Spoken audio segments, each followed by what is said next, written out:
My name is Kieran Lawler. I represent Dutchess County.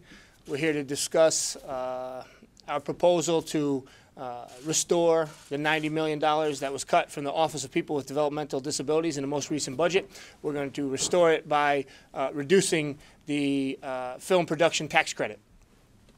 A lot of people have asked me since I've been talking about this issue, why are you so interested in this? Well, I worked for 3 summers while I was in college at the local BOCES, at Dutchess County BOCES, and for the first 2 years I was a one-to-one aide with a young person who was developmentally disabled, and my 3rd year after I graduated from college I was a teacher.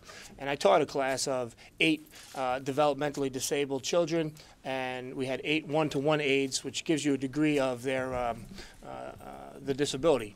And if you work with that population, you work with their parents and families, you can't help but be inspired. And you can't help but feel for their plight from the moment that the child is born or when they realize that there's a developmental disability, their life is altered. And they need our support. It's one of the most vulnerable populations that we have.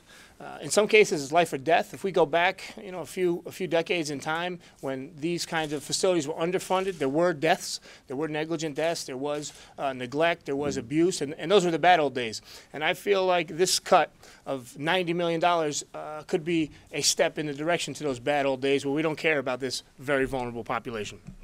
And another thing that I hear from the parents of the developmentally disabled, they say, we have it under control now.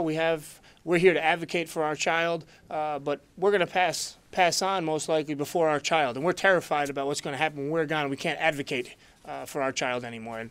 And that's why we're here. I mean, why even have a state government if we're not going to take care of the most vulnerable people in our society? So that's the situation with OPWDD. The situation with the film production tax credit is this. There's very little transparency. I'll give you a couple of examples. We know which film companies and which networks get the tax credit, but we don't know which television shows. So we know NBC gets a tax credit. We know a part of it is for Saturday Night Live, for example. Well, Saturday Night Live has been in New York since the year of my birth. It's not going anywhere. They're never going to say live from Vancouver, it's Saturday night. It's always going to be in New York. And yet they're getting a tax credit to stay here, and they've always been here. We don't know the size of the tax credit, which speaks to the opaqueness of the whole process. Also, there's not a clear economic benefit, especially upstate. We understand a television series which records and films year-round in New York City, but there's very few television series, if any, filmed north of the Tappan Zee Bridge. So the benefit up here is a week or 2 weeks where the caterers do well, and I say God bless them, but does it justify the tax credit, which is significant? It's 30 cents for every dollar of production. So NBC Universal, for example, comes and say, we spent X on a production in this town. Give us 30 cents.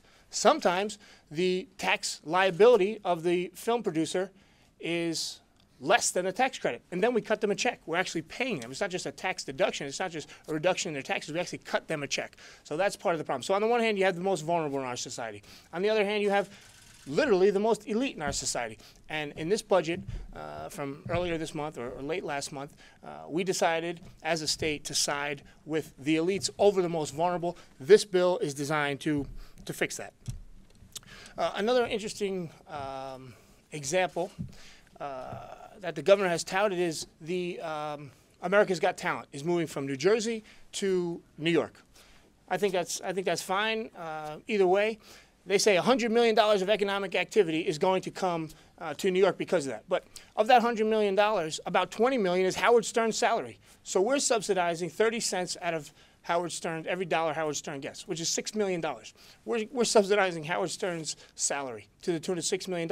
And if you think about that, and if you know the history of the Howard Stern show, he has made his career mocking, making fun of, exploiting the developmentally disabled. So that's particularly a galling part of this whole situation. So our proposal says, hey, listen, we're not going to eliminate the Hollywood tax credit.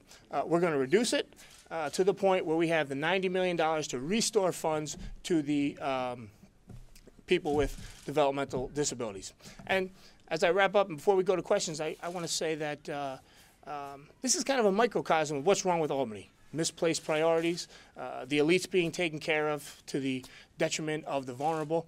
There's a real pay-to-play element. If you read the Daily News, the Jimmy Fallon tax credit, you know, that wasn't the product of an accident. That was lobbied for. There were campaign contributions. So if we're going to be a new New York where real capitalism thrives and real market policies thrive versus crony capitalism, we can't have these kinds of problems.